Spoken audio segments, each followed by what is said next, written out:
ஒரு குடும்ப தலைவர் பார்த்திங்கன்னா அன்னன்னைக்கு கொடுக்குற வேலையை அன்னன்னைக்கு முடிச்சுன்ற திருப்தியோட வீட்டுக்கு வருவாங்க. அப்படி இல்லாட்டி ஒரு வாரத்துக்கான ஃபைல் கொடுத்துருப்பாங்க, இல்லை ஒரு வாரத்துக்கான வேலை கொடுத்துருப்பாங்க. இந்த வேலையை முடிச்சிட நமக்கு ஓகே காசு வந்துடும் அப்படின்ற ஒரு எண்டு வந்துடும், ஓகேங்களா. ஆனால் இந்த ஹவுஸ் ஒய்ஃப்னு இருக்காங்களே அவங்களுக்கு மன நிறைவு, அப்புறம் இந்த வேலை முடிச்சிட்டோன்ற திருப்தின்றது வாழ்நாள் ஃபுல்லாக கிடையாது. ஏன்னு பார்த்தீங்கன்னா அவங்களுக்கு அது நடந்துக்கிட்டே இருக்கும், திருப்பி திருப்பி திருப்பி திருப்பி நீ பண்ணிக்கிட்டே தான் இருக்கணும்.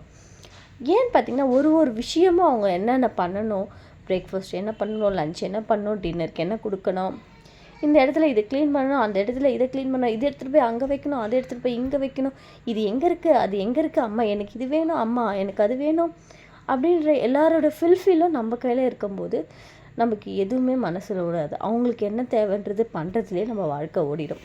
இதில் நம்மளுடைய சந்தோஷத்தை எங்கே இருக்குதுன்னு தேடணும்.